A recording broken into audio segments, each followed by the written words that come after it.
Welcome, everyone, to the Good Stories Podcast. I'm Jody here again with Stephen. Our story today is a fun one, I think. It's called Ella Minnow. Yes, that's the name of our main character. First name Ella, last name Minnow. But say it quick, and it's also the letters L-M-N-O-P from the alphabet. And I don't think I've ever heard the alphabet in the same way since first reading this book.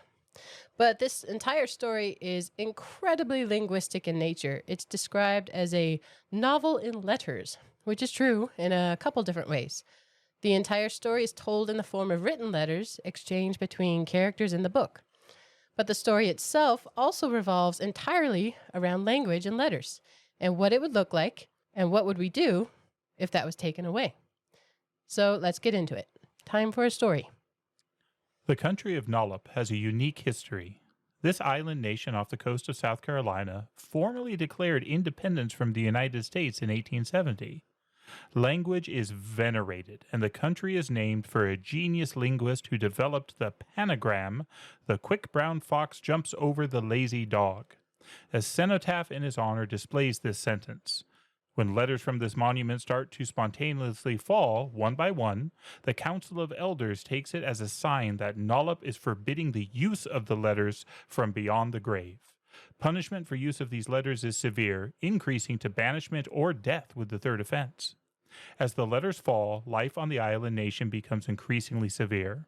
A young woman named Ella, along with her family and allies, work to challenge this ridiculous policy, but it is determined it can only be reversed if someone can come up with an even shorter pangram, thus surpassing the genius of the revered Nollop.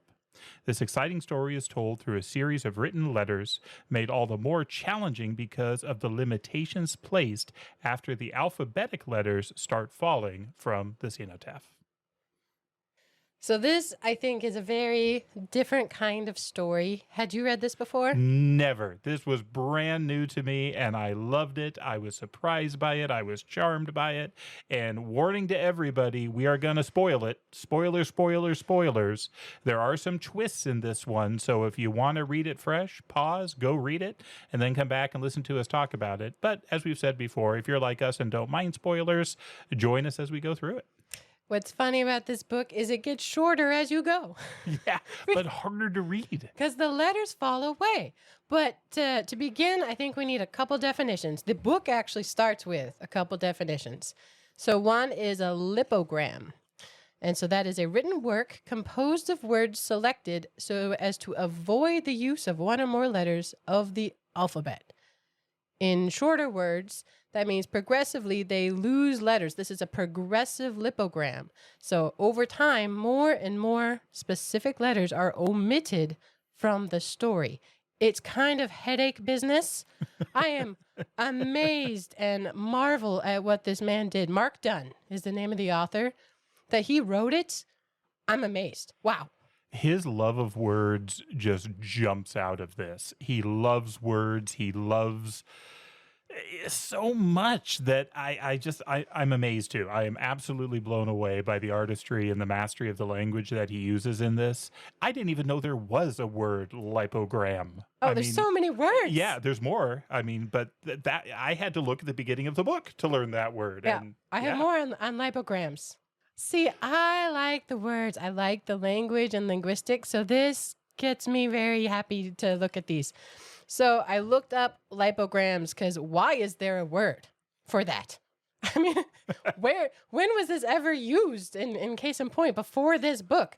But apparently the quintessential one was a work called Gadsby from 1939 by an author, Ernest Vincent Wright. Never heard of it before. But it's like a lipogram challenge where he avoided using the letter E for a 50,000 word novel. Wow. No E. Because E, as we all learned from Sherlock Holmes, is by far the most common vowel. That's how he cracks his codes, by finding things for E, and he didn't use it at all. Wow. 50,000 word novel. So Ernest Wright, amazing. I'm blown away how an author would even go about doing that. So lipogram, remember it. It's just super cool. It's out there as a thing. I also learned about, I'm going to say it wrong, logology. It means wordplay and recreational linguistics, like the science and recreation of language. Did you know that was a thing? I did not. Well, the fun part about that is the word itself is a pun. So logology is basically logos, where logos being the Greek word for word, but it's so much more than that. It's word, it's story, it's thought, it's rationality, it's logic, again, from the word. So I love that logology is logos. So it's kind of an internal pun all in one word. And now you know it's a thing out there. So the other very relevant definition is a panagram. You use that word. So tell us what a panagram is. Panagram, a phrase, sentence, or verse composed of all the letters of the alphabet. I didn't know there were so many. Oh, yeah. There are so many in this book. I knew the fox and the dog one, but there are others, and they're wonderful. Yeah, I added, because it's relevant to this story, from as few letters as possible. Okay, so the idea is, I mean, you could come up with a really long sentence that has all 26 plus a lot of repetitions. I think the idea is you limit the repetitions, so you only have 3 E's and 5 O's. A lot of times it's the vowels that are repeated, but it's a panagram. And so you said it before, the quick brown fox jumps over the lazy dog. That is 35 characters? So in this story, that phrase is written by a fictional guy named Nollop, which the name of this book is LMNOP, and her name is Ella. But again, it's another play. Nollop totally has the letters of LMNOP. You got to skip the M. But they just moved them all around. He plays with letters and structure throughout this. It's awesome. And if I can talk about LMNOP for a moment, as a child, as I was learning the alphabet, I remember thinking very clearly that there was a letter P, and then there must be a letter LMNOP. Like U and W. I thought elemento was an adjective describing P. And I was very confused and disappointed when I got through the alphabet and there was only one P. Where's the elemento P? It's got to be somewhere. I don't even remember how old I was when I learned of my folly. But I mean, 4, but... No, as we talked about, I was one of the dumb kids at kindergarten. I couldn't read when I got there. So. Oh, yeah. Well, that would be the sequel to this book. You could do that where it becomes adjectives, where then the letters become adjectives towards something. I could see him doing something like that. I could see him doing it. I couldn't. I again, blown away by his skill in writing this. No argument. I am so impressed with the writing of this book and the brain and cleverness behind it. So cool. But I did learn about him, Mr. Dunn. He, more than anything, is a playwright. And in my preface, it's some thank you to, I think, an editor where it acknowledges that, hey, it turns out even a playwright can occasionally write a good novel. I think I saw that quote, yeah.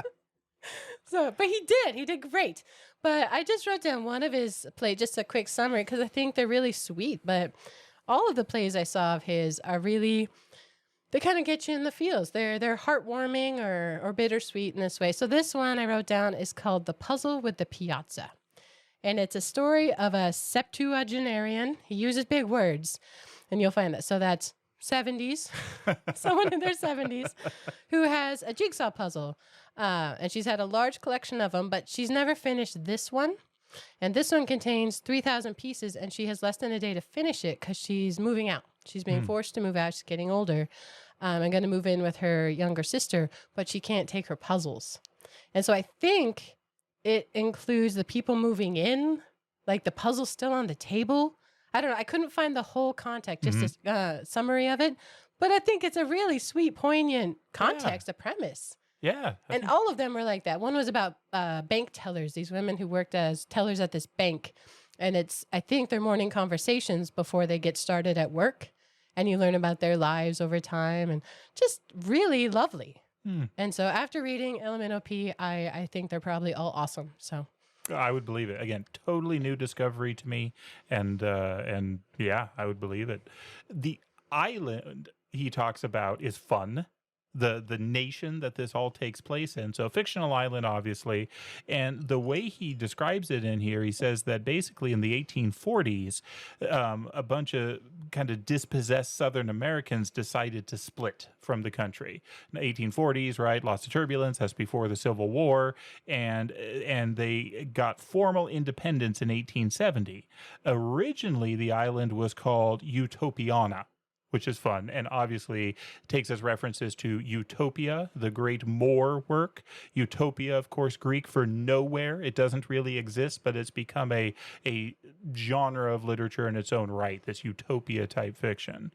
Well, this country that was separated from the U.S., it says developed language to almost a religion. I mean, they venerated language in the written word, and their technology kind of lagged behind the United States, but their skill and craft with words and their love of words continue to grow.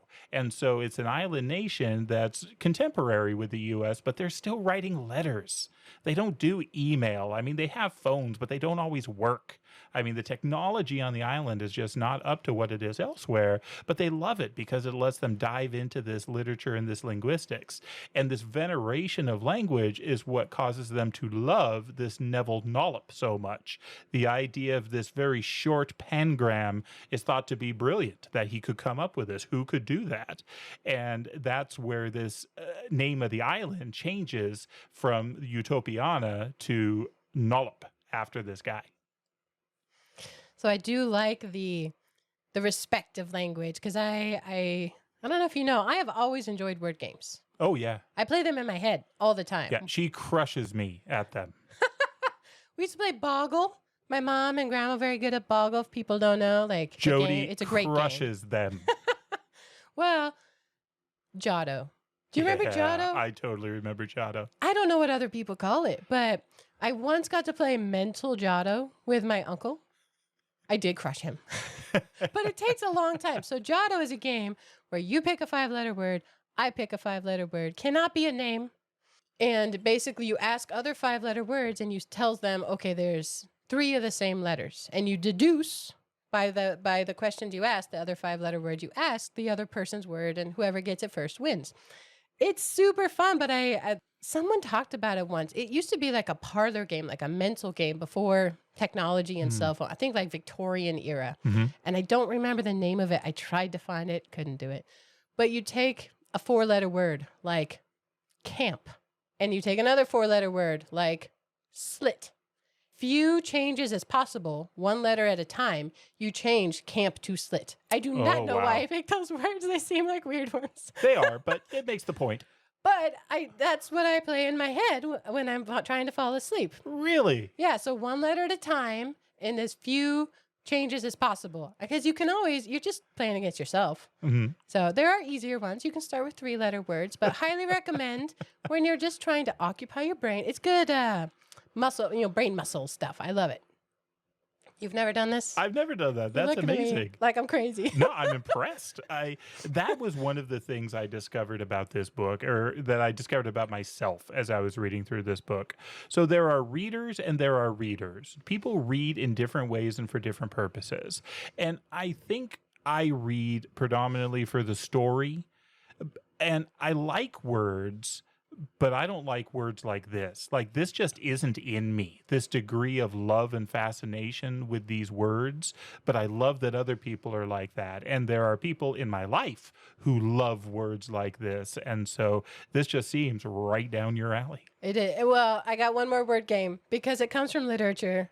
I think you've read Anna Karenina. I won't comment on Anna Karenina overall, but in it, there is a game. And they reference this French game called Secrétaire.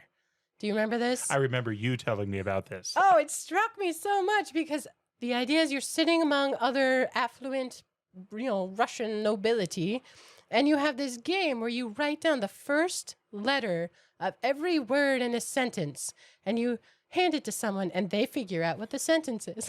That just seems insane to me. That's crazy. It's a little tortuous, and it's always bothered me because the guy's name is Levin. Oh, he's writing to a girl named Kitty. They're flirtatious. But he writes down like 12 letters. Like, you should be able to figure it out. And I've always wondered what the letters would say. And then something else, an essay said that Tolstoy acknowledged what it said. Like this whole time I've been wondering. Rude. That one is a little advanced for me, but I think it's fun that, before cell phones, you had to do something to pass the time. So Wow. that's a long sentence, though.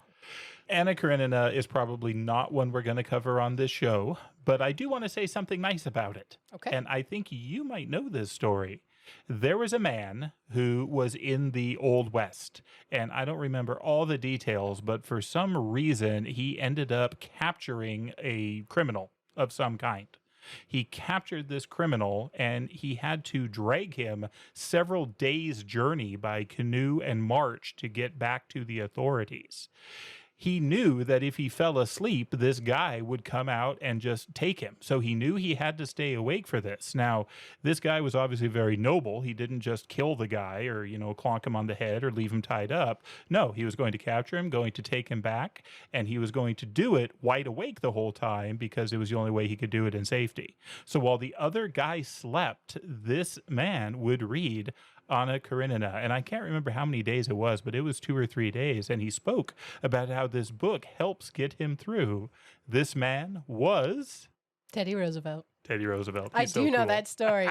And it was not one man, it was several. It was several? It was several. I mean, the guy is amazing. Very cool. Yeah, it was at least a couple days. Yeah. I don't even know what to say about Teddy. I mean, the guy was extremely awesome. Yeah. One more thing, then we'll get to the story. There is another podcast around words and language that is phenomenal. I don't think they're putting out new episodes anymore, but it's called Something Rhymes with Purple. The man's name, I'm going to blank on the lady's name, but Giles Brandreth. He also writes books, and one is called Wordplay, where he just talks about language and things. And in the podcast, he'll end each one with a sweet little poem that he just has memorized. Lovely podcast. Highly recommend. Something Rhymes with Purple. Anyway, this book, I think we mentioned, it's a series of letters. The whole thing, there's no actual conversation between a person and another. It is entirely the exchange of written letters. And the main two people who write letters, at least at the beginning, are Ella, Minnow P, and her cousin Tassie. And so they both live in Nollop, but Ella lives in the city, Yeah. Nollopton, and Tassie lives in the country, Nollopville. So rural.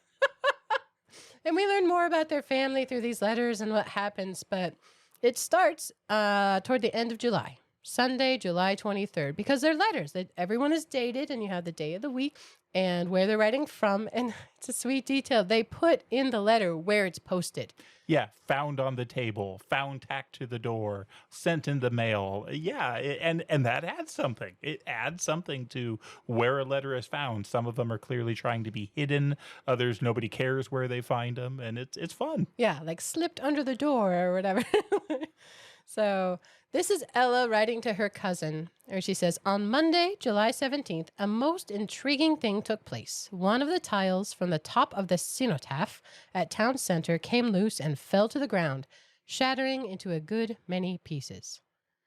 At the beginning here, everything is very wordy. Like you said, they venerate language, and they'll even make up words, long ones, really long words that they make up. And the letters at the beginning are very long and wordy, but basically a tile from this phrase that's posted. What is a cenotaph? A cenotaph is an empty tomb. It actually comes from the Greek word meaning empty tomb. So cenotaphs are often done in honor of somebody who has passed before, especially if there isn't a tomb. So people who come to prominence later, you're not building a beautiful tomb for them, down the road you can develop a cenotaph. Probably the most famous one in our country is the Tomb of the Unknown Soldier. It's an empty tomb meant to honor those fallen in battle who we can't find. And so this is the cenotaph meant to honor that linguistic marvel, Mr. Nolan. And it has his phrase above. And this tile, turns out it's the Z, falls to the ground and shatters. And so this council of elders, the High Island Council, it's this group of 5 people, and eventually you learn their names, but they hide away behind closed doors. Ella comments that, surprising, because we thought it was mere happenstance. Like, makes sense, right? Apparently the council does not think so. No, there are many groups in the city though, and on the island that are that have solutions here. So Ella's dad offers to just make a new tile. Apparently he's a ceramicist, and so that's not a big deal. I'll make a new one. There was one group that wanted to just raise the whole thing and they can make a brand new one. Another one that said, well, we can fix the whole thing back to normal. So there were all these solutions for what to do, but that's not where the council went with it. Yeah, so they're waiting, and Ella, she's commenting on language. We're getting to know them, and she does say, "We take significant pride here in town.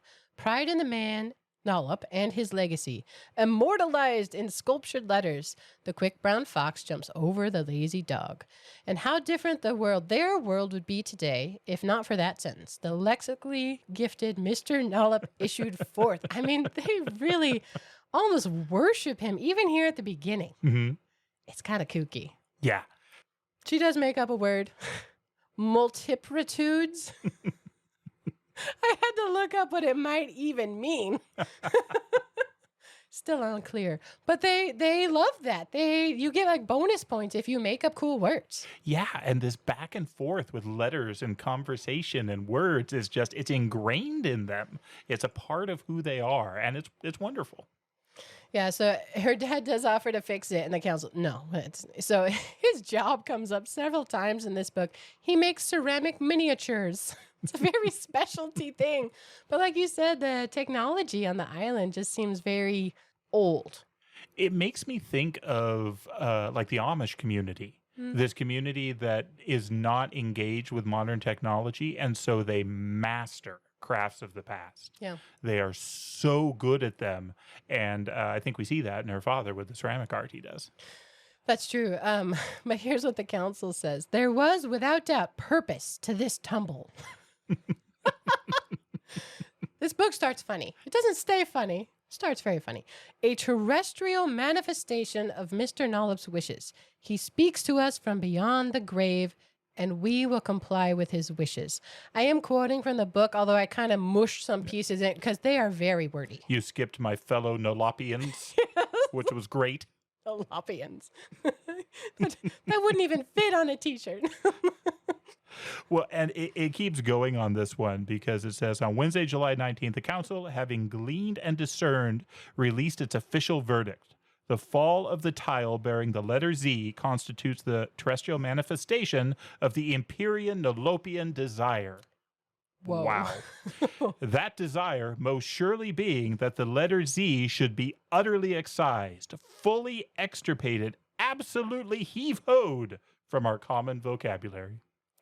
I do like that they use vernacular too. It's not Heave-a-hoed. just big words. It's also the more playful and clever you can be inside of the wording. That's points too.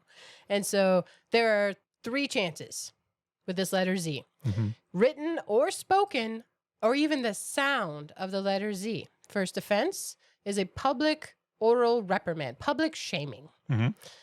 Second offense, corporal pain of flogging. You get to choose flogging or public humiliation of headstocks in the public square. That's going old school. Yeah. Yeah. Or number 3, banishment from the island. Refusal to comply means execution. Yeah, and this is where it started to escalate quickly for me. Because up to this point, I'm chuckling. That's funny. Heave-ho, that's great. Oh, these people really are going to do this? But this is where you see how seriously they take it. Execution for using the word or the sound Z. Wow. I know, I was thinking just in our conversation, how many Z's have we used already? We'd be gone. Oh, yeah. Already gone. But... and Ella, I think, counts back in her letter, like, hey, no big deal. And she's a little bit flippant about it, a little lighthearted, like, we don't often use it much. We'll miss it, but, I guess if they say and Nollop says, okay. So Ella's going to have a goodbye to Z party with her parents. Yeah, there's a party. One other thing real quick here is enforcement of this is done by the Law Enforcement Brigade, or LEB. They show up throughout this book and become kind of increasingly sinister. So, but this is the first reference to them. So Yeah. I can't remember if here's where they stipulate age 7 or younger. They can use any letters they want. it's early on. That's a very clear part of it from early on. It's also arbitrary. Completely. Entirely arbitrary. 7 and younger. I mean, you still thought elemento was an adjective. Sometimes I still wonder. It's out there. It's out there. But Ella wraps up this letter. I like this quote. She says, "In the days remaining, we are permitted to zip, zap, and zoop to our blessed heart's content." Yes. Again, the love of words, the love of the sound of words. It's great. Ella is fairly, I don't know, she tries to be a team player on this. She tries to think through it and say, oh, I guess, okay, this makes sense on some level. Her cousin Tassie, no such opinion. Her cousin Tassie thinks this is just ridiculous and is furious from the get-go because Tassie sees this as a limitation. It removes words. And what she points out is not only is this going to change what is spoken henceforth, but all those books in the library that all have Z in them, they're gone. They're going to go away. All the laws that have been written that have Z somewhere in them, they're gone. They're going to go away. It's a shattering of the society with the loss of just one single word. Yeah, I like in Tassie's letter back to Ella, she uses extra Z's just because she can. She says she's beside myself and just tucks them in there. But she does. She follows the logical consequences of what it would mean to eliminate an entire letter. Music, no lyrics. Right? Later, they have a humming chorus. I mean, you can't have lyrics. Imagine speaking just in conversation, even with one letter gone.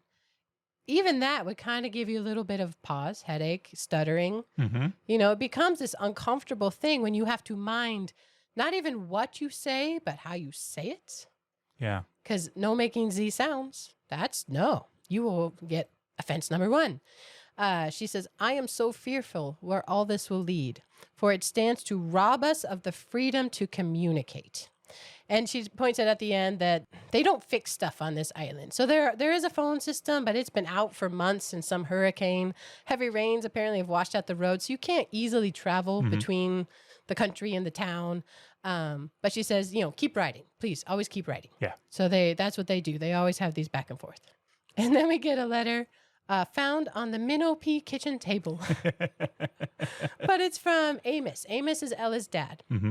And here's where we learn a bit more that he is a craftsman and he makes these ceramic miniatures. So he's going for supplies and he's going to pick up stuff for their Goodbye Z party. He has something about the loaves and the fishes. I mean, they're adorable. They have a relationship and that comes across in how they communicate, how they write to each other. Yeah. Yeah, and you see it in the letters as they're writing. So that one's fun. That's our first introduction to Amos, so that's good. So the next letter is Ella writing again to Tassie, and this is just before midnight, just before Z is gone forever. And not just gone in the sense that you can't write with it or you can't speak it. You can't be found with a letter that has Z in it. So this letter has to be destroyed as soon as she gets it, because if anybody finds them containing a letter with Z, well, that's the first offense. And not just that, every time it appears in the letter would be an additional offense. So it's not, well, I've used Z once in this letter, so I'm off the hook. Every occurrence of the offense is one that counts up towards that grand total of 3, which is all you get on this island. Yeah, you write the word dizzy and you get flogged. There's 2 Z's in that. She's talking about their Goodbye Z party, and she's talking about names because she has an uncle named Zachary. And so he's going to go by his middle name now, Isaac. And then he works with a man named Buzz, and he names himself Lil Tristan. That's right. And Zeke renames himself Prince Valiant the Comely. This just sounds like an opportunity. I know, go there, you know? It's like on Friends. I've not seen all the Friends. This is my other brother's reference where the guy renames himself Crap Bag. First name Crap, last name Bag. I've not seen that one. That's a Davy story. Okay. So this is from Ella's letter, though. Hundreds of words await ostracism from our functional vocabulary. Waltz and fizz and squeeze and booze and frozen pizza pie. Frizzy, fuzzy, dizzy, duzzy. The visualization of emphysema zapped Tarzans, wheezing and sneezing, holding glazed and anodized bazookas, seized by all the bizarrities of this zany zone we call home. Immobilized we is, spelled with a Z, minimalized, paralyzed. Zip, zap, zzz. Crazy. Did I say crazy? Crazy bit. There we go. She's leaning into the Z's here, but then it's over. It's midnight and the party's done. They cannot use Z anymore. This specific paragraph reminds me of V for Vendetta. Have you seen that movie? Yes, a long time ago, but yes. I don't remember it all. It's sad. I'm not saying everybody should go watch it. Do not watch it with kids. That's what I remember. Dark. But he has a V paragraph, a soliloquy he does where, this whatever is most verbose, that's what this makes me think of. It's not just alliteration, just every use of Z. On the facing page, after this letter is done, comes back up the alphabet, but the Z is replaced with an asterisk. It is no longer there. And then under it is the famous pangram of Nollop. The quick brown fox jumps over the lay dog. Z is gone.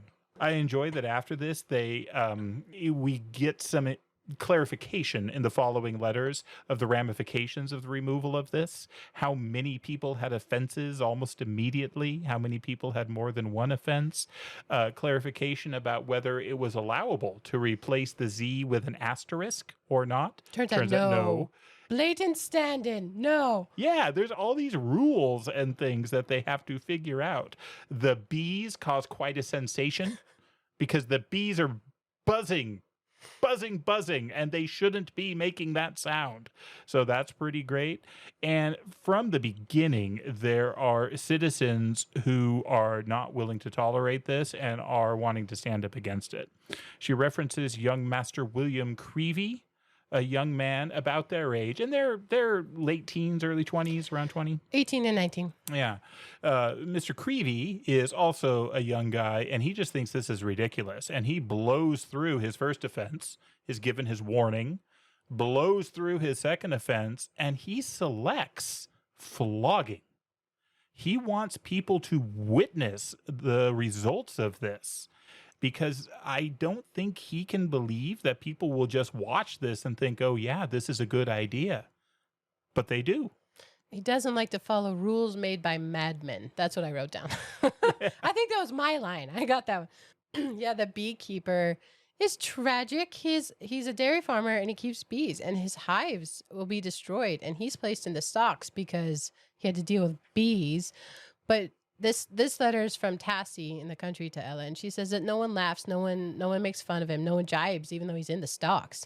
For the bees speak the offending letter, as is their wont. They sing it to the hills. Mm-hmm. Love it. But Tassie's mom, her name is Mitty. I struggle with that one after Walter Mitty. How do you say it? Mitty? Mitty, yeah. In English, we kind of substitute the T's and D's, which brings us a whole nother question on this. If the T and D go away, yeah, we'd be in trouble. So yeah, Tassie's mom, Mitty, is a teacher. And her and Tassie are really close. That's why they live in the country, is because that's where her mom got a position teaching. But the principal comes and he confiscates all the textbooks because they have Z in there somewhere. And she's trying to teach without stumbling. She doesn't want to be, sent off the island. So she's stammering and it's halting. And it says a lot of the kids are forbidden to even talk about it from home. Like, you don't talk about it. You don't ask about it. But Tassie's great. She says, in my head, I am reciting it, allowing the illegal words to baste and crisp. Can't shut down that brain. Mm-hmm. That was Tassie telling Ella about her mom's struggles at work and these people already committing offenses in the country. Ella responds with all the offenders in the city. Presumably there's more people there. And she says, neighbor is turning in neighbor and perpetuating old grievances. And so in the first day, there's like 13 with second offenses already. And some people already, they're stumbling, so they tape their mouths shut. Yeah. The stress of this is so hard. I mean, the Island Tribune, the newspaper on the island, the editor is talking about just shutting it down because he being responsible for any Z that might happen to show up is such a terrifying thing that he doesn't know that he can keep that going. But they have no news. I mean, it says the radio broadcasts have shut down long ago. And Ella's comment is, not only does it cripple communication between islanders, between us, it builds rock walls between hearts. When you can't communicate, even if you're a poor communicator, at least you're able to. Yeah. At least there's something. When you have to mind everything that comes out of your mouth, that's hard. Yeah, and she says, all this because of this tiny Nollop curse letter. I have yet to fully understand its awesome power, but I am fast learning. Thanks, Z, right? Then there's a few letters, just short little notes back and forth between Ella's mom and dad. Yeah, they're cute. They are cute. Amos and Gwinnett is her mom. And so Amos writes a little note that says, hey, he's going into town, but he was listening to his wife. She hums when she's in the shower. No Z's and humming, apparently. But Gwinnett responds like, you can't fool me at all. It's our 23rd anniversary and no way you'd forget this one. You've never forgotten one. And they're really cute. Clearly they have a sweet relationship. Yeah. Tassie keeps writing back to Ella. I enjoy the way they title these are fun. So this time she goes with Ellakins. So that's cute. And here we learn that Master Creevy went away. So third offense, he's gone, he's banished. Well, he had just a wouldn't live in this. Z-filled tirade. I mean, he got flogged and just let them have all the Z's. But then he got banished. Yeah. But it's fairly tragic. They describe a town meeting where they learned the story, and it turns out his dad begged for forgiveness. Like, hey, my son is young, and he can't comply with these rules. And his mom, because she doesn't want him executed, she forces her son onto this boat. I mean, it goes from laughable to just tragic very, very quickly. And here Tassie says, a rage burns deep inside me, dear Ella. Yet collaterally, a terrible fear has taken hold, robbing me of any thought of recourse. I mean, they feel this tension, but what do you do on your own? And they feel that tension. And next up, we learn the tile Q falls that day. Yeah. And I started feeling this tension here. I mean, again, I was amazed by this book, but it was not comfortable reading because it starts so flippant and funny, and that keeps going through. I mean, for example, as the High Council is debating what to do with the fall of the second letter, they may emerge in minutes or it could be several hours. They have requested a large platter of crullers and Danish. I wrote that down. It's great. But at the same time, they're talking about these laws that are destroying lives, that are destroying livelihoods and families. And with the second letter, everybody is wondering, well, okay, are they going to keep going? I mean, Z, that was hard enough. Now Q's gone. What are they going to do? I think there's a question like, well, clearly now this is just happening. Obviously, this can't be from beyond. They're going to come to their senses. Well, they don't. They say, nope, this is from Nollop. This is from beyond the grave. And veneration turns to worship really quickly here. Yes. Even the line I said a few moments ago of the Nollop curse tile, the boundaries between Nollop and the divine are merging. So Ella's next letter to Tassie's, she said she's going numb. There's been mention among the people of recalling this council because this is ridiculous. But as you said, in the absence of written guidelines, what do? There's no recourse. There's no structure for anything when there's not actual process and documentation. So they're kind of stuck, or they feel like they are. And she says, we have at present no recourse but to mind our P's and bury our Q's and try our best to eke out some crumbs of normalcy from our turvied lives. Another thing that I thought as I was reading this as well, I mean, how are they going to put up with this? Surely you could revolt against this. But remember, the only kind of force on the island is that LEB. And it says, others have whispered of a military coup, yet the island LEB is handsomely paid and well provided for. I can see little to entice those officers to overthrow a government that has for the most part been both friend and ample provider. So the counselors have the military, the law enforcement, they have force on their side. And there's not been a history of misuse. I mean, this is very sudden and very abrupt change from a fairly happy island, very proud of their heritage and their, respective letters and this man, to abusing that power. And it is incremental. That's part of the issue. So I think there's a lot of good warnings here when, individually you feel unable to act, but clearly something should be done. But what do? Well, this newspaper man, he tries to do something. He does. So he does try. It says, the editor and publisher of the Tribune, Mr. Kleeman, has in one grand and glorious protest put out his final issue and, ignoring his family's rich island heritage, voluntarily departed this cursed sandbar, but not before publishing and leafletting this town with hundreds of copies of a most special swan song edition carrying the apt title, The Bee's Lament. Great name. Being a delightful 4-page conversation between two bees marooned upon a keeperless farm. He leans into the Z's and then splits and then leaves. Yeah, so he has this swan song issue come out, but then Ella points out there's no news now. There's this even bigger vacuum. Yeah, she says, I do respect Mr. Kleeman for his protest, yet am disappointed by the cowardly exit. He has left this town with a yawning communicational chasm, a great lacuna which I see no one stepping forward to fill. A lacuna. Good word. Dang. They're so good. So this is Tassie's response to Ella. And Tassie tells her cousin that her and her mom write to each other. They live together. But in writing, I think it's almost therapeutic because you can be careful about what you say. And it's added communication in this time when things are starting to halt. You know, people can't just converse in the same way. And they're sharing stories. They're keeping the communication going. They're keeping their relationship going. She also says that she's been wandering off into the woods and daydreaming. And her rebellious act was to carve the forbidden letter into a tree. And she said, it did me a world of good. And that sounds like such a ridiculous act, but that would be an offense if anyone saw her, if anybody realized she did it. And so again, this ridiculous kind of silly thing is just getting more and more serious. And then for Tassie in this letter and her family, we find it's about to get really serious. Her mother is a teacher, and it is hard to teach because you're talking all day long to children. And she slips up. So she uses the word for 12. But she doesn't 12. say 12. Mm-hmm. Obviously, she says dozen, and there she has her first offense. And these kids tattle on her. They tell their parents who report her.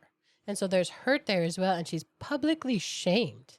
And she takes this personally. I would. Mm-hmm. She's trying to teach these kids, and they rat her out. Tassie's aunt, Ella clearly shows that letter to her mom, because her mom and Tassie's mom are sisters.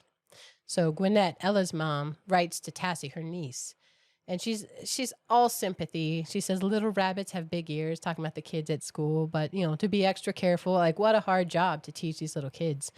But Gwinnett also says, talking about her sister, she is intrinsically resilient. We all are. And this is the last night before Q is gone. Q fell, and they always stipulate when it's going to go away. You know, 3 days hence at midnight will be the time. And so Gwinnett tells her niece, today we queried, questioned, and inquired. And she had a loving conversation with her husband where they talked through Q's. And now he says, and now to sleep. Quiet, dear, quiet. And it is sad, but it makes sense. They had a party for Z. They didn't have a party for Q. Yeah, they're grieving. And so Tassie, she's upset on behalf of her mom because these parents, by intention, reported on her this clearly accidental speaking of the letter Z. So she writes them a letter. They're called the Togates. Mm-hmm. And you don't have to remember all the names in this because there are more as we go along, but it's really about the relationship. So these are the people who reported on her mom. And she tells them in her letter, I believe there was an element of cruelty in what you did. And she points out that her mom, Mitty, she had cared particularly for their little boy. She had helped him at school and asked for an explanation. And man, they write back. It's harsh. It is brutal. And I mean, it makes my blood boil. I can only imagine what it does for Tassie. It is a renunciation that basically, hey, your mom screwed up.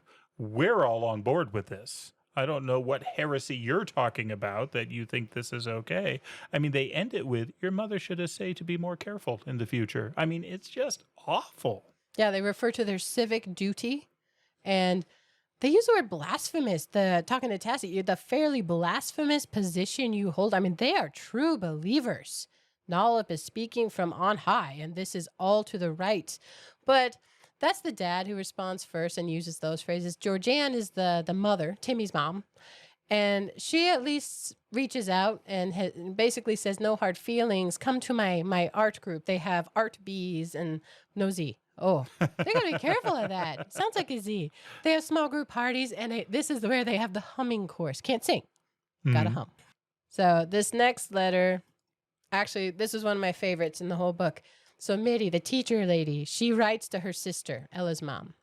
And she says, robbed of 2 letters, Z and Q, I now choose to overuse the 24 which remain. Do you want to try to do it? It's awesome because she puts 6 O's in choose and 3 U's in overuse and 3 or 4 A's in remain. So it's robbed of 2 letters. I now choose to overuse the 24 which remain. I hope you and Amos are well. I haven't been feeling myself lately. Tassie worries about me. She shouldn't. I will bounce back as I always do. Love, your sister, Mitty. I think this is a good rebellion. I enjoy that letter very much. Yeah, I definitely marked that one in mine. So Tassie and Mitty then get a letter kind of out of the blue. I love the fact that there are Nollop scholars in the U.S. They receive a letter from one Mr. Nate Warren. He is an academic with the University of Georgia. He is a candidate in history and sociology, and he specializes in the island nation of Nollop.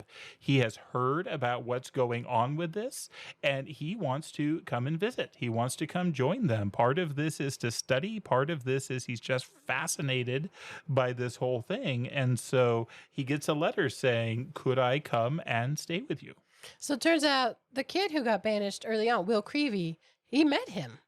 And he recommended this family. So apparently to get a visa, because they don't want outsiders coming in, you have to be an old friend of the family. So he basically asked, can I presume upon you to call you an old friend? Like, I am an old friend of the family.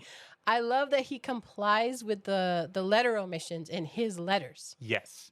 He's not interested in getting them in trouble. He's interested in really kind of just scrutinizing, doing research on this really odd situation and looking at what the council's doing, and really academic in nature. Yeah, he seems to love this country. I mean, as academics do, this is his topic of study. This is his passion. And this wonderful island nation with this rich literary history, he's really into that. And then with this whole thing that's going on, it intrigues him. I think he's fascinated by it. Yeah, what's interesting, I'm blending a few letters here, but he tells them at some point that they actually have a couple of the tiles that have fallen. They got, let's say, Z and Q, and they ran chemical tests in the US where they had the technology. And he says that they were glued on. It's not even cement, it's glue. It's more than century-old glue. And it's going. It's turning to dust, and they are all going to fall. It's going to happen. Soon. Not in 5 years, not in 10 years, but soon. They're all going to go. And they do keep going. I mean, Tassie sends letters letting Ella and her family know about this man reaching out. But Ella sends a letter to her cousin talking about the Daffy and Donald affair. And this one just breaks my heart. I mean, it's good, but in a heartbreaking kind of way. So a family in town called the Rasmussen family, they're all whipped. And they went out, the entire family, children too, making duck sounds, quacks. And they were holding aloft Quaker oatmeal containers. She refers to it in a different way because you can't use Q. Yeah. But they are transgressors of, the Q violation, right? And so the dad's name is Charles Rasmussen. And this is a line from him because they're asking, like, why did you do this? He says, it was actually my children's idea. They are very fond of this letter and felt a protest against its removal from island discourse was very much in order. My wife and I agree. We also wish to be flogged in the presence of as many town residents as choose to be in attendance. And if this produces no outcry, especially the laying of leather tassel upon the youthful backs of my 9-year-old twin daughters, then please trundle us without delay from this island of cringe and cowardice.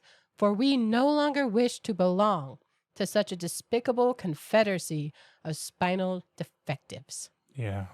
It was the kid's idea. And good on the parents for stepping up and being like, you know what? You're right. Something should be done. Something does come out of this. I mean, no one steps up to stop it. No one No. speaks out loud. Ella says they did not even lift the proverbial finger. But Mom and Pop decide it is time to start meeting. Underground meetings to form a resistance and to try and come up with a way of overthrowing this insanity that just keeps getting worse and worse. I mean, J is the next letter to fall here at the end of this letter. And she says, The jump letters in just Jehoshaphat. keep going. Jump in Jehoshaphat. Jump in Jehoshaphat. It's such a good line. Jump in Jehoshaphat. And it's gone. You can't say it on Nollop anymore after this. The next letter, Mr. Warren, Nate Warren, has received his visa. He has been approved, and he notifies them he's going to come to the island. And I think, is this the one? This is where he reports on the chemist's results. So at this point, they know that this guy's coming, and they also know that all the letters are going to fall. Yeah, and Tassie writes to her cousin and says, Nollop is not God. Apparently that is heretical, to say Nollop is not God. And she asks Ella, which member of the council, there's 5, do you think it's most reasonable to talk some sense into? Because now they have these chemical tests. Nathan's going to come. He's willing to present it. Be like, here, we have this evidence. But they're trying to find the best inroad. But they have a glimmer of hope from this. The mom does too. Mitty does too. Because there's some possibility that rational thought can come into play. The Office of the High Council, though, now submits a letter. Rational thought is not coming into play. This letter is brutal. We are now full-on cult status. Everything kind of creepy and icky and disturbing is here now. And they write out in bullet points, they say, for those of you who desire explication, we offer the following 10 salients. 1. Nollop was a man of words. 2. We are a people of words. 3. All that we are, we owe to Nollop. 4. His will be done. 5. We have become unfortunate victims of our own complacency. 6. Complacency is a destructive force capable of ending through invidious stagnationality all that is good which we have created for ourselves here. 7. The falling tiles can represent only one thing, a challenge. A summons to bettering our lot in the face of such deleterious complacency, and in the concomitant presence of false contentment and rank self-indulgence. 8. There is no room for alternative interpretation. 9. Interpretation of events in any other way represents heresy. 10. Heretics will be punished, as was, for example, Mr. Nollop's saucy stenographer, who was cashiered for flippantly announcing to her employer the ease with which she could, herself, create such a sentence as his. I mean, this is a dark 10 commandments listed here. These 10 points that outline in no unclear terms what the High Council is saying, and it is bleak. Yeah, I wrote down the quote, capitulation to the wishes of Almighty Nollop. This we do willingly, we do dutifully. And so in response to these 10 salients, or in addition to, they add these 3, I don't know, what do you call these? Consequences? Justification, yeah.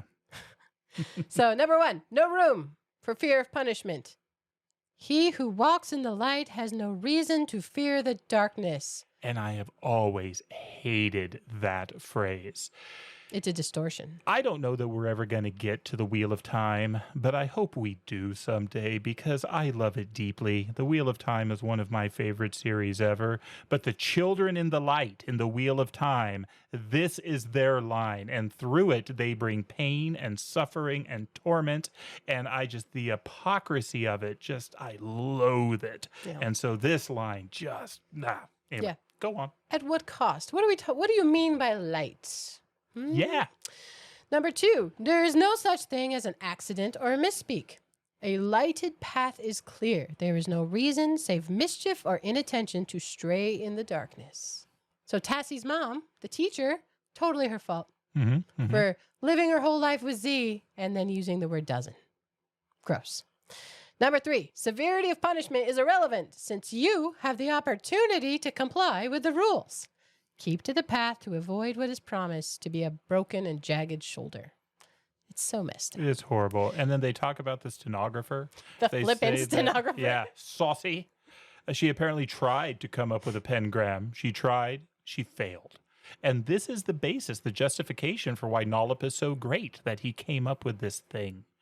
On the facing page of this too, they keep showing the alphabet with the word or the letters asterisk out, and the pangram, which at this point says, "The wick brown fox umps over the lay dog." We are losing language. They're lucky they didn't lose E early on. She'd just be law. Agreed. There's a few letters from Amos. I'm kind of smushing them together because his are little notes. But apparently he has a thriving business in the States. And so he gets this letter. The man is very respectful. He makes this note that complies with the letter rules, and he commissions these mini moonshine vessels. I am not a ceramicist. I don't know if this is a common thing. It seemed kind of funny to me. But the other thing we learned about Amos in this next segment is he goes from on the wagon, being sober for many years, 6 years, his wife points out, but he takes up drinking again. Mm-hmm. I think that's after the insurrectionist party. I think it is. Yeah, the insurrectionist party. It was too well attended. Too many people showed up. It looked suspicious. They were going to get into trouble. They couldn't know how many of these were spies. I mean, remember the tow gates that were just all too happy to turn in Tassie's mom. Who knows what of these were going to be there? Yeah, so they start breaking into these smaller groups. But Ella is encouraged that so many people want to do something, but she comments on how little was actually said. Because how do you speak? Yeah. But she's encouraged by the lack of speaking because people at least showed up. So there is the feeling out there. But here they also lose D. And this is kind of the first really painful one, I think. I mean, they all are. But D, she references that everything in the past, everything that happened in the sanctified past. I laughed. Left. I mean, any of the ED things at the end. Anything in your past. Yeah, even losing their past. Even the name of God. She points out God, deity, all these have D. Yeah, divinity. Yeah. It's all gone. So there's this interaction, but it hasn't done anything yet, and it's getting worse. And so Mitty and her neighbors actually have some letters and notes back and forth. So she has a neighbor named Agnes who learned about her difficulties at the school because she is still trying to teach these children. And she reaches out. She makes Mitty cookies. And so the note is to Agnes first, where it's just thanking her for baking. And Agnes responds and says, when I bake, I do not have to speak. And so it's something that she can do. She can't speak anymore. It's too much in her own brain. It hurts her head. It hurts her heart. But she can bake. Mm-hmm. So she's sending cookies to this woman. It's her way of reaching out. It's a kind gesture. And then there's a man named Rory. Again, don't worry too much about the name. It's just these relationships and instances of things happening in these people's lives. But he owns a supermarket. And he's writing to Mitty to apologize for his behavior at the store. He didn't think he did a good job serving her when they went to the grocery store. And he writes a letter that says, my wife and my children, they left. They went to the U.S. But if he leaves, he loses their property. He must stay. And he's devastated, and he's not doing well with it. But he also says, I am angry that all we have come to value, perhaps even taken for granted, is being ripped from us, one tile at a time. Yeah. And he ends the letter, God save this doom-saken little island. With D's. I think this is before the D's are officially gone. D had fallen. It's not officially gone. Yeah, anytime a tile falls, you see a lot of instances of that letter right before it is disbanded. But Mitty invites him over for coffee. And she comments on him at some point, his name's Rory, that he somehow is able to speak comfortably, even with omitting these letters. And it's such a relief to speak to him. Mm-hmm. I love that. I hope I could do that. I really don't think I could, though. But good job, Rory. That's right. And then the mother of little Timmy, who had, reported on Mitty, she actually reaches out too. She sends an art show invitation, and you're invited to bring money to buy things. Sure. But, quote, in the land of no D, silent reverence is king. Tassie has not forgiven this woman. Mother, I found this taped to the front door. Does the name sound familiar? It's that awful woman who reported your classroom slip. Know a good rainmaker? She wants to thunder on the art show. That's fair. I think it's at this point, yes, when D goes, that the High Council sends out another edict and they rename the days of the week. And the letters get really interesting because there's still always a day of the week, a date and a time, where they're at, a date and location. But they rename the days, and I love these. So Sunday is sunshine, Monday, Monty, Tuesday, toes, Wednesday is wetty, Thursday, Thurby. That might be my favorite. Thurby. Friday is fribs. Saturday is sato gato. That one's confusing because those actually kind of mean something. Yeah. Sato gato. Like gato, gatto is cake in French, or gato, I think, is cat. In right? Spanish, right? Or Italian. Yeah. And sato, because of cat thing, I looked up sato. That's some kind of flower, but I wonder how they got there. Sato gato. Well, at this point, they're referring to themselves as the pentapriests, since there are 5 of them. And I love their little advice to make life easier to everyone. Parents, you may wish to help your children absorb these new words by turning the process into a game of some sort. Simple flashcards also constituting a tried and efficient course. So helpful. Sure. So this, I believe, is when Nathan Warren arrives and Tassie's writing to her cousin, and oh, is he handsome. Wasn't aware that he was so young. So yeah, she is young and finds him cute.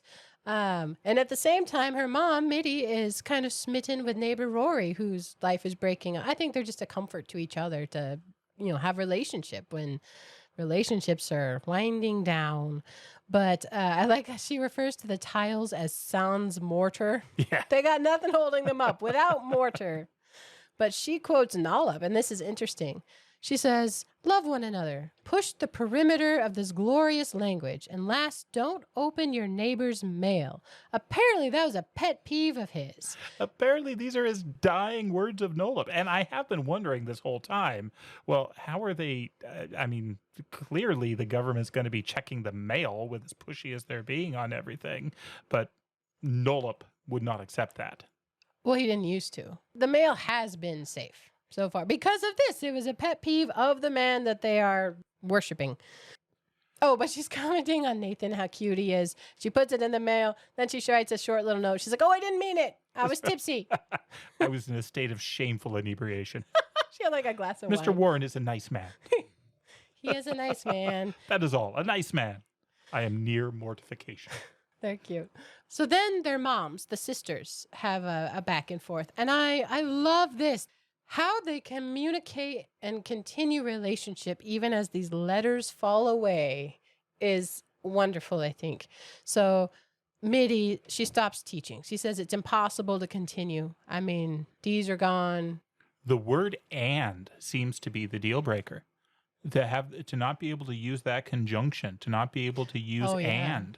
That she just couldn't get past that. That was one, she says, young people of such age can't fathom semicolons, nor can I employ an "or" when I want the other. So and that broke the back. That's fair. I just used a D right now. I couldn't do it. It's in all of them. As I speak right now, I'm hearing all the D's. But her sister writes her a word back, and it's full of sympathy, and it's so lovely.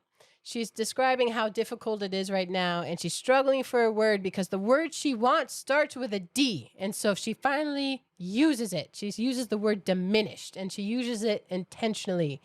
She tells her sister, "I cannot allow you to be a member of any club to which I cannot belong." This is her first offense. Now they're in the first offense club.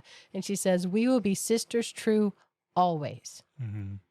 But here's where we learn that they are now checking the mail. Mrs. Minnow P., we appreciate your coming to us with a copy of your letter to your sister, but it was unnecessary. Your offense was known to us even before the letters received by your sister.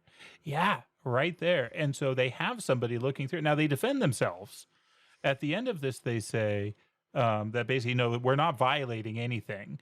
As a further assurance of the guarantee of your constitutional right to privacy, please note, the Assistant Chief Postal Inspector is an imbecile savant from France. English is a foreign language he has yet to master, and somehow that makes it okay. He's just looking for the letters. Just looking for the letters. they don't say it because they always say it in such frilly words, even without other letters there. They said he is just seeking instances of illicitical activities. Illicitical. Illicit alphabetical mushed together. What a crazy cool word, except it's so gross. They're using it for this. Horrible. They also point out that she didn't make one mistake. She made two. There were two offenses in this, so she is to present herself for either flogging or the stocks. 2 Ds. Here also is where we learned that there are 4 O's in the sentence, in the pentagram, and they lost 1. And so the council meets, like, oh, what do we do with this? Because there's still O's, but you are to cut your use of the letter O by 25%. She wonders how they're going to monitor that. Truly. What? Crazy pants. No. Okay, so the lady, this is Mitty's neighbor who's making the cookies, and she sends a note that she doesn't bake cookies anymore. She's had 2 offenses. She says, we will not speak, we two. She wants to be together because she's lonely, but we will not speak. It's too taxing. She says, pray for me, sweet Mitty. Banishment for me would mean my very extermination. Would. She uses the word would inadvertently in this letter. Ends with a D. The next note, she gets notice of her immediate banishment from the island. You may bring 2 suitcases, and we will allow 1 hat box. It is so cold, so just brutal from the office of the High Council. This poor woman is willing to give up speaking completely, but even that's not good enough because she used the. I mean, it's just, oh man. As I got to this point in the story, I just started feeling sick as for what's going on here. But again, it's still light, it's still funny, but it just twists inside when you see lives like that destroyed by this just arbitrary and capricious enforcement of these rules. Well, Ella's dad, Amos, he's in the similar group. He's been drinking heavily, but he has these poker games and playing cards. He got a queen. Q's gone a long time ago. That was his 2nd offense. So he too is close to banishment. I mean, I don't even know how you would avoid banishment. There's with so many letters gone, it's near impossible. And this is where Nathan pops back up, and he tells Tassie and her mom that there's no way Nollop was brilliant. The guy was a charlatan. He was a con man. No way that guy was omnipotent. Yeah, and so he is planning to go talk to that one member of the council. No, he does. Yeah, Mr. Little. And he goes and he gets a hearing, which is pretty cool. And Nate does a great job. He's able to play the game. He's able to speak without the letters, which again, I could not do. But as he's talking with Mr. Little, he gets a somewhat receptive ear. Mr. Little seems to be open to what he's saying. But what he also points out is that, you know what, though, you still can't say that's not the will of Nollop. Maybe Nollop chose to have all these letters fall and this glue go away. So just the fact that you're describing this thing doesn't belittle what could be the will of the great Nollop. And this is where Nate makes the challenge. Where Nollop gets his power as that he came up with this pengram. And so what Nate says is, what if we came up with one? What if somebody else came up with one? And Little says, well, yeah, okay, I think that might work, but it has to be better. A shorter one. It must be shorter. So if the one we have now is 35 letter, you have to do it in 32. So arbitrary. And he says, now I can't guarantee anything, but I will go present this to the other counselors, and I think they're going to agree to this. And this starts Enterprise 32. All these underground clubs and people are going to work on coming up with a pengram that is better than what Nollop came up with. Yeah, the council agrees because they think it's impossible. They know it's impossible, right? Only Nollop could do such a thing, and his was 35. There is no way somebody could do even better than it. Really bugs me they didn't just go to 34, though. 32? Yeah. Why do we got to go to 32? Rude. Because they're arbitrary crazies. But he says also that you have to do it by November 16th, which is Nollup's birth anniversary, because you can't use the word birthday. Right. There's a D in it. Drives me crazy. But it's the end of September now in the story. So end of September, and I think it's Tassie who says, we have the next 46 sun to suns. Sun to suns. That works. To figure this out. What I didn't realize when at first Enterprise 32 was first put out there as a challenge, they can't write it down. Mm-hmm. They have to come up with this without actually writing any of those letters down. Or being heard saying any of them. Oh, see, that to me would be very, I'm very much a write it out person. That would make it worlds harder to do, I think. They do find a loophole in this, and this goes back to one of those arbitrary rules that the council came up with at the beginning, that somehow this was all going to start at 7. So if they find people younger than 7, well, they can write for them. They can say these words with impunity because they are not subject to the clauses. And so they find these kids who are willing to help them as they engage upon this enterprise. But somehow you have to convey these words to these little kids. And that is not described. I think it would be a little hilarious because I wrote down some because they get a lot of people on board. Anyone who's willing to try. There's actually this academic thing, Mannheim, working on it. And he's like a professor. They're inside like power play. But here's just a couple of them that they start with. And they get shorter over time because they have to get it down to 32 letters. But every time they get one, they're pretty stoked. Mm-hmm. Like, we're on our way. And I think Rory's the first one, Mitty's neighbor, the grocery market man, who comes up with one that it says, a quick move by the enemy will jeopardize 6 fine gunboats. You see, these exist. There are more, and they come up with a ton of them. Here's one slightly shorter. Back in my quaint garden, jaunty zinnias vie with flaunting phlox. Flaunting phlox. Oh, they're so great. Fun.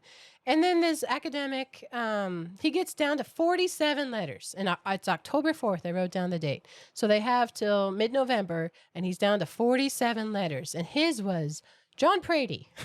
It's a funny name. John Prady, give me a black walnut box of quite small size. Very good. Very good. We are making progress. But more letters are falling all the time. And more rules. So we learned that there's this property and title, what is the word? Abuse. If you leave, all of your property and assets go to the council. And this has been dark for a long time, but this is where you really start to see abuse coming in. This is where at least some of the council is making ridiculous amounts of money and wealth off of this. And you start to see them baiting people. They start to be accusing people who haven't actually broken any laws and then making them so mad that they say these words and things. And society is just breaking apart here. They do put out a statement that you can use numbers. Numbers are permissible, so you can convey things that way. But here, Nate is taken away because he's not supposed to be there. He's got a visitor's visa. Somebody finds out about his background, and he is taken away from the island. Tassie's devastated. They're a romantic thing. Yeah, I don't think we've mentioned yet that there are letters from Nate to Tassie. So it's not a one-way thing. The two are very much in love. They're cute. He's watching her try to pen out one of these panagrams. I mean, not really pen. Like, they must have some way of coding it. I don't know. It'd be so difficult. Mitty also has her second offense. And this one's so unfair. She is speaking to a woman named Xenia. Phenia. Mm-hmm. I don't know. It's spelled with an X, but she didn't know that it was. It's confused. She uses like an F, Phenia, but it's actually spelled with an X. So she uses the woman's name. And the lady looks at her with bug eyes and the rude thing is the same family reports on her. The Togates. The Togates. Oh, Togates. So she's second offense in. She does not choose to be flogged because her family begs her not to. Mm-hmm. But people are leaving the island because you can choose to leave as well. And it's just this desperate situation. Rory, the man that she was seeing, someone from the High Council shows up and basically hands him papers that says, your property is ours now. Yeah. Because we're going to build a temple to Nollup. And to fight against this would be just blasphemy and heresy.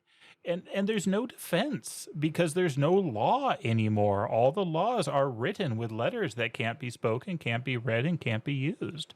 And so it's just blatant abuse of power and authority. Yeah, and here's where it truly eradicates religious freedoms because they tell him there is no other supreme being but Nala. Because he references God as a higher rule. There is no other supreme being but Nala. It hurts to say that. Oh my gosh. Religious freedom gone. And he gets mad. And so he too is banished from the island. And they're losing more letters all the time. B is gone. A couple of the E's are gone. So you're supposed to reduce your percentage of the use of E.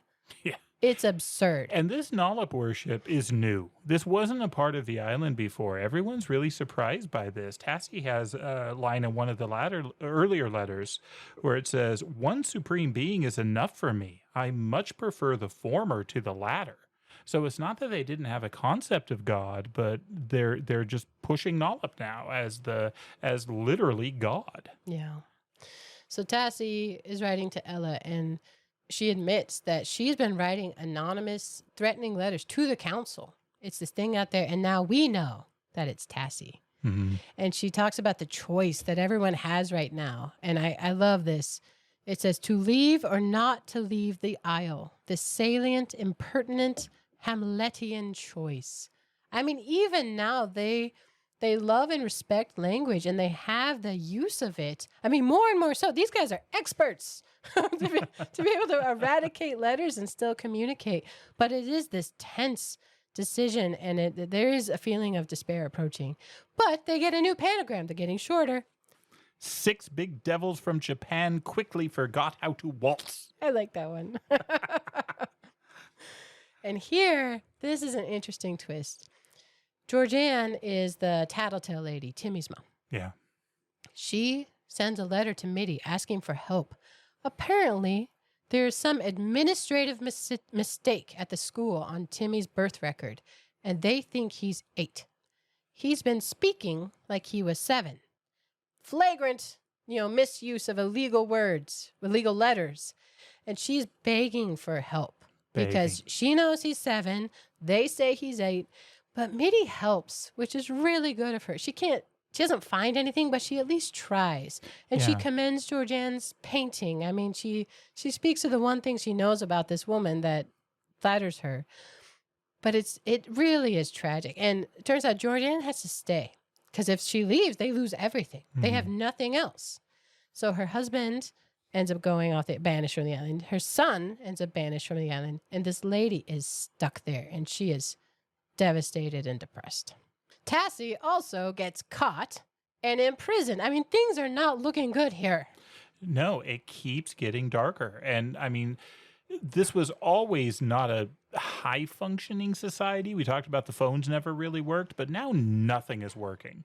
No one is talking to each other. How can they talk to each other? There's these minimal interactions. I mean, the members of the council are just stealing land all over the place. And things, they really are just falling apart. So Tassie got caught for writing those threatening letters. And so her mom and her cousin and her aunt, they're at the prison every day trying to see her and all this. But it turns out at that time, Amos, the dad, Ella's dad, commits his 3rd offense. Mm-hmm. So he writes this goodbye letter. And it's sweet and sad. He addresses it to his loving spouse, Gwinnett, and his Ella, his daughter. And he has to, find it in your hearts to forgive me because he has not been handling this well. Nobody has. Mm-hmm. But he does tell them that he's going to try to make a life in the States. He has this man who's been buying things, and he asks Ella and Gwinnett to help him. Yeah. And he asks them, pack my box with 5 dozen liquor jugs. Thank you. Be well. Be safe. Until we meet again, your loving husband and father, Amos.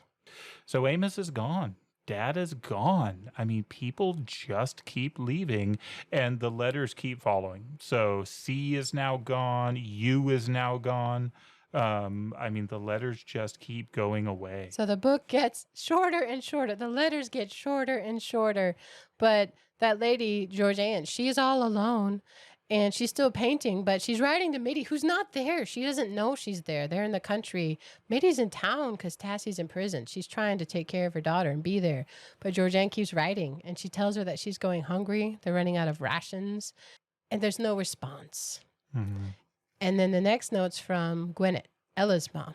So she's been at the, standing outside the prison. The council sends someone to interrogate her.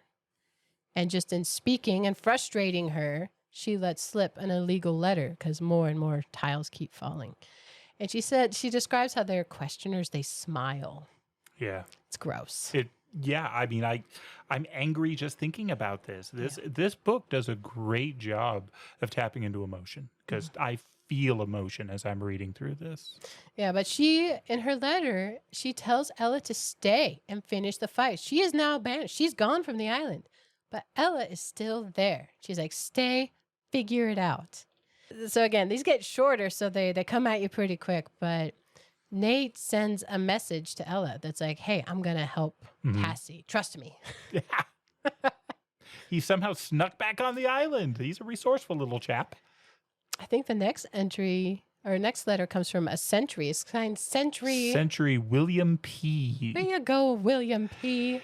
And this book starts with such flowery and eloquent language, these huge words, just gorgeously put together.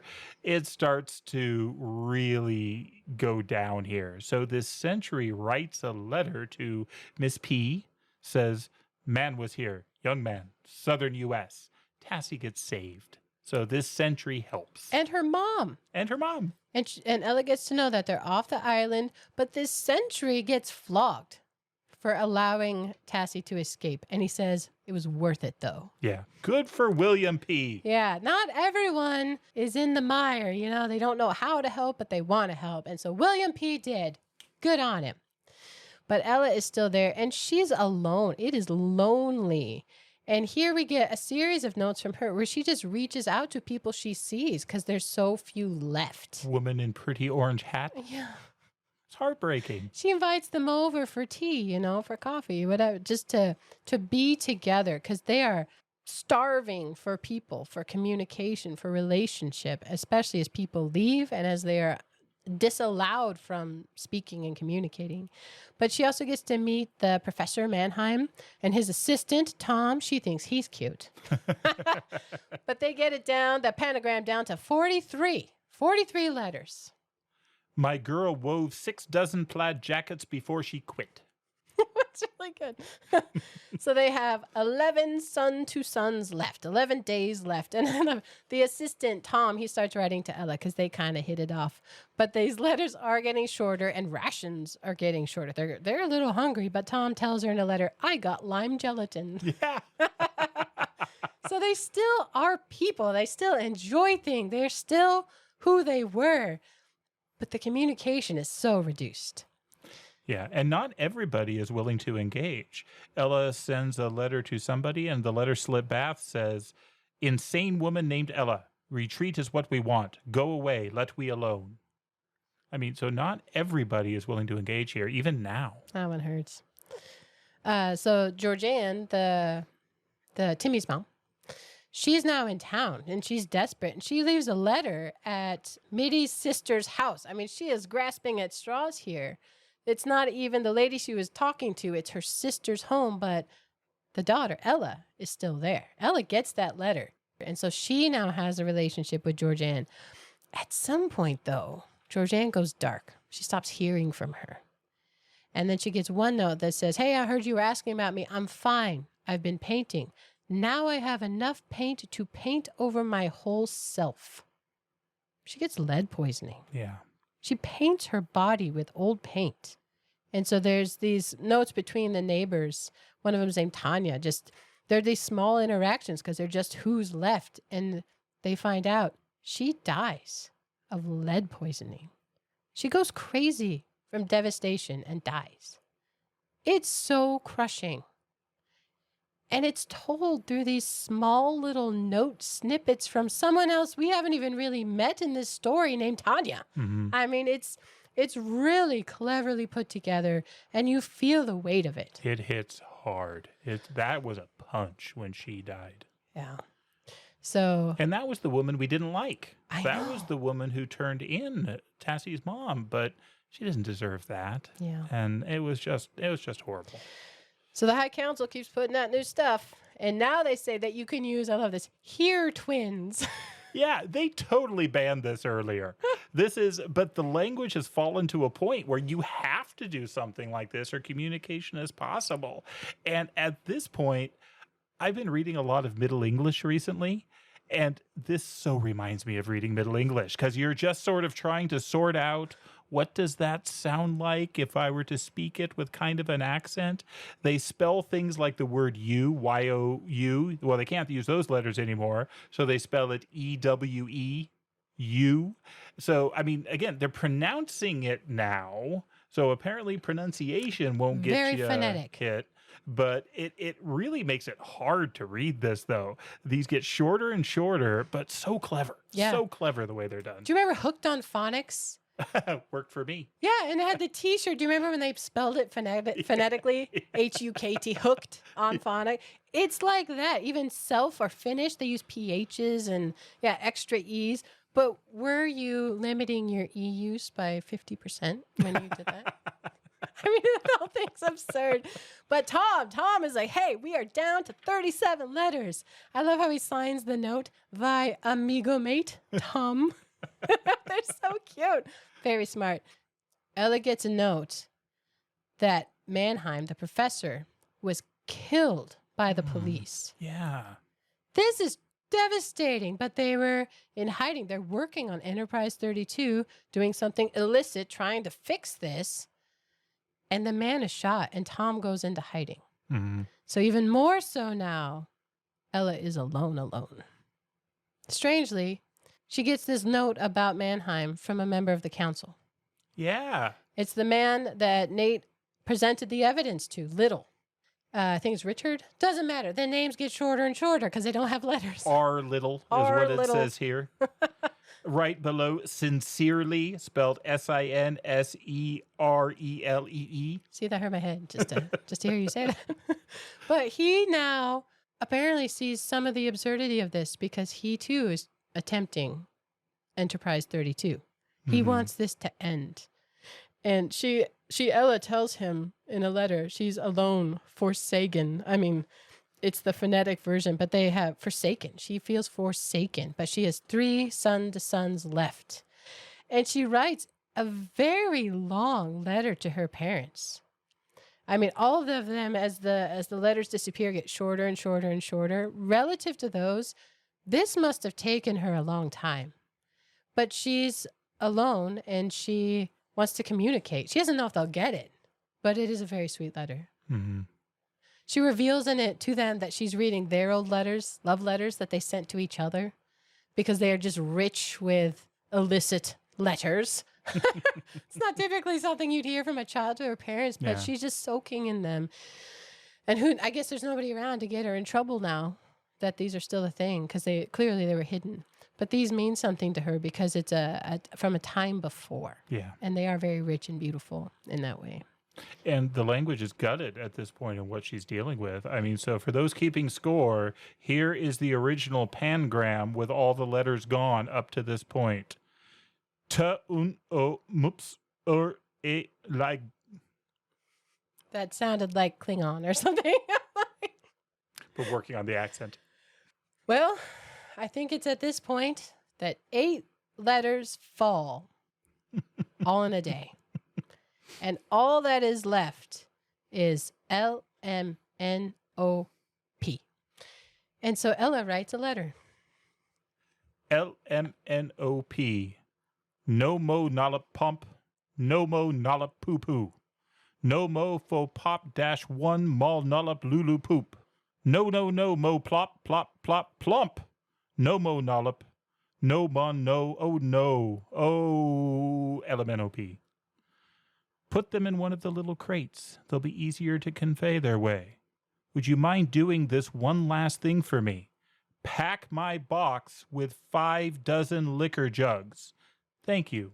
Be well. Be. This, when you're reading through it, or when I read through it, totally looks like an E.E. Cummings poem. The Totally. letters are all over the place and different sizes. And then there's something you may have heard that I just said. Pack my box with 5 dozen liquor jugs. And on one page, that is written out 26 times with every letter in the alphabet capitalized on one of those lines. That's right. She's done it. She has the pangram that is 32 letters long. Enterprise 32 has been accomplished. To be clear, she didn't really do it. Amos did. Her dad did chapters and chapters ago. And nobody noticed. I did not notice. Oh, no clue. Totally blew by it. He just threw it out. And she sends this pentagram to the council, to Little. And he basically says, all rescinded. We take it back. And the letter she writes to him is so refreshing because we've had this almost descent into madness where we've lost human speech. We've lost the ability to communicate. And there's just frustration and darkness and despair. And then it goes back into a very civil, with every letter, Dear Mr. Redrick Little, here is the sentence you require, delivered prior to the deadline imposed by the High Council. Indeed, with 3 whole hours to spare. It's just it was so liberating to see written language again with all the letters there where they should be. Very refreshing, yes. Truly, when I read this book, I saw that statement from her dad in his third offense letter when he's apologizing to his family, and I thought, that's a weird way to say it. Okay. Did not register at all. I love that is the happy ending. That proves not only did Nolleb not do something miraculous, worshipful, but anybody could do it. Somebody did it just casually in a sentence, not even meaning to. And she emphasizes that, how this basically proves that Nolleb was an idiot. And they descend into this area that has texts that somehow haven't been destroyed. And it turns out it's because they were all written by Nolleb and the High Council couldn't get themselves to do it. But they were talking about walling this up so no one could see it.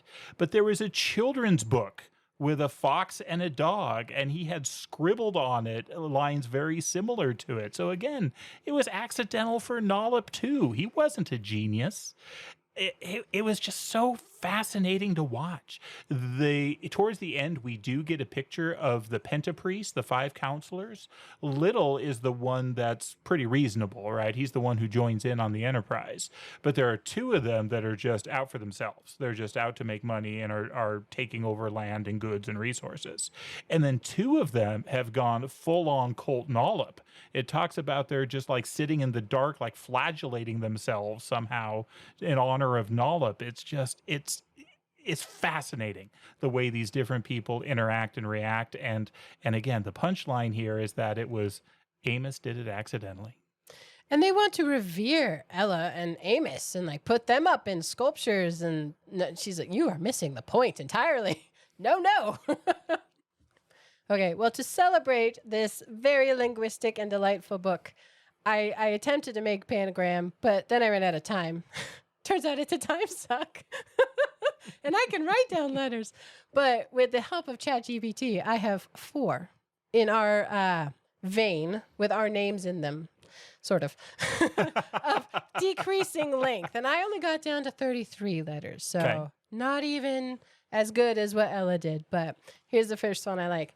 Jody and Steven mix quirky facts, bold adventures, and lazy zebra tales to explore every jumpy bit of the alphabet. That one's 108 letters, way too long. I was going to say, that seemed long, but I loved it. This one's 67 letters. Jody, Steven, and Quirky Fox jump back with vivid tales of bold magic.